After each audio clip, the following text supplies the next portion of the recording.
In towns and villages all over Africa, on perilous hillsides and overcrowded favelas in Latin America.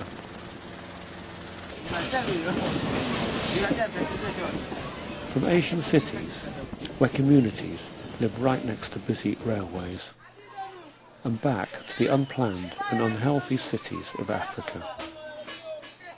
3/4 of the world lack the same thing: secure land rights.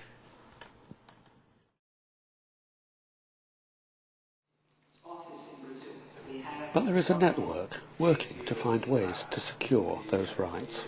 The Global Land Tool Network has been established in 2006. It is a network of partners that represent different groupings. The Global Land Tool Network really started because there was a gap in the world. A number of partners recognized that in order to get security of tenure for all, we had to fill this technical legal gap. It's really important for people's livelihood that they get safer access to tenure and to land, and so that's the main reason for CEDAW and Sweden to support GL10. The WIRO Commission, I think, is a founding member of the Global Land Tools Network, and we got involved early on. It was the first time we saw a place inside a UN habitat that grassroots women, pro-poor policies were being talked about. But one of the challenges we are seeing is to be able to bring all this knowledge and also the tools down to the operative level. One of the ways that the network achieves this is by building capacity.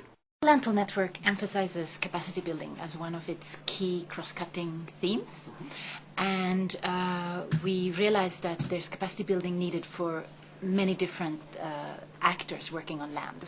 But because it's practical and it's bringing people along where they're talking about beginning to look at how do you go from talking housing rights and how do you break that down. We had a workshop here in Cotonou, Benin, to see how the tool has been performing so far.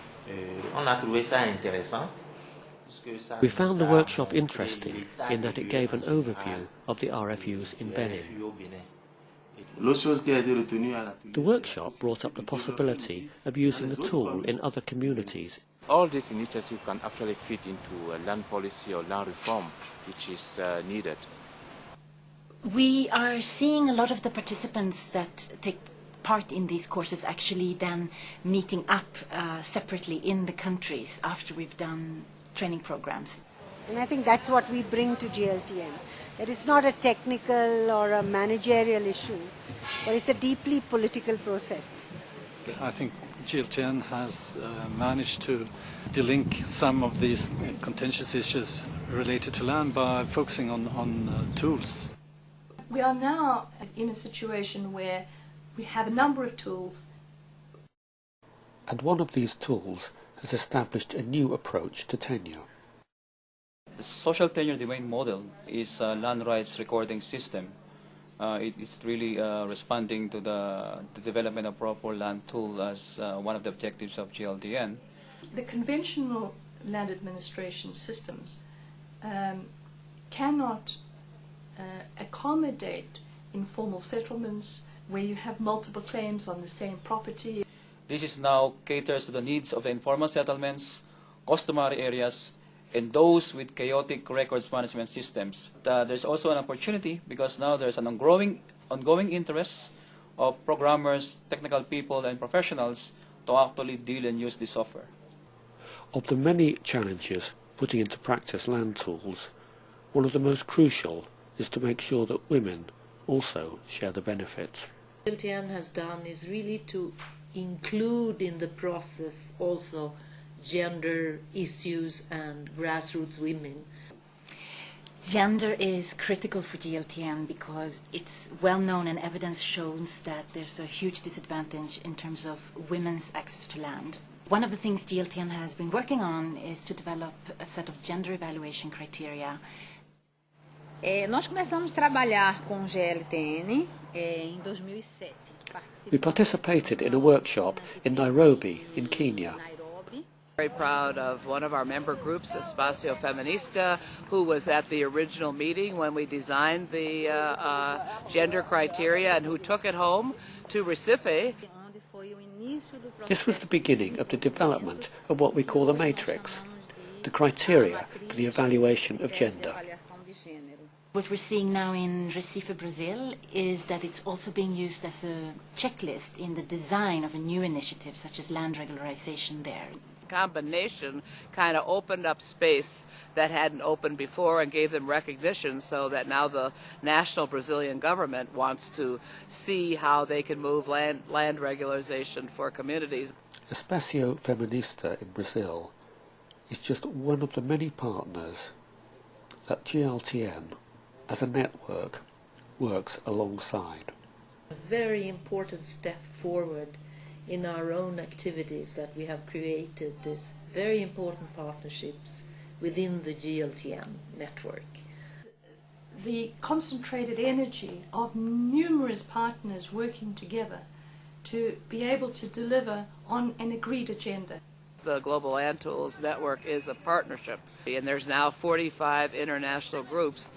It's because it's certainly not about everybody getting money. Here you come to meet people like surveyors, like planners, like other international organizations. And GLTN has really managed to work in a manner that we support strongly, that is, to work in partnerships with many different actors. We find that it is a very good network where, you know, all the members of the network are treated equally. And we felt that is a very genuine and sincere kind of network. The experience of this network is used to influence change at local and global level. We have now 45 global partners and regional partners that are very influential in terms of dealing with land issues, have been influencing the thinking and creating a paradigm shift in academia as well as in the professions, but also influencing the grassroots. Not only have we got global paradigm shift, but we can start seeing potential for paradigm shift at country level. We need to go forward to pilot and then scale up. And our vision is 192 countries, a new way of doing business that adds to the existing way of doing business. And so in many ways, GLTN reflects one of the manifestations of legitimizing what we do. It's important to continue working with grassroots and also try to link up with the work that bilateral and international organizations like the World Bank is doing and feed in the knowledge that GLTN has. In 2006, when we started the Global Land Tool Network in Vancouver, nobody could have imagined the kind of phenomenal impact that it has had. And one of the key benefits that I'm observing is to be able to actually bring that understanding and that excitement about all the activities that GLTN is championing to our membership, to our practitioners and to our professionals. When I look back at the past, and I see where we've come from, we've come a long way as partners. So I look upon this program as one of the most successful programs of UN Habitat when I've been here the last 5 years. Both in terms of the number of partners and the number of projects it's working on, I think if you look at it now, GLTN is a brand which is synonymous almost with transformational change.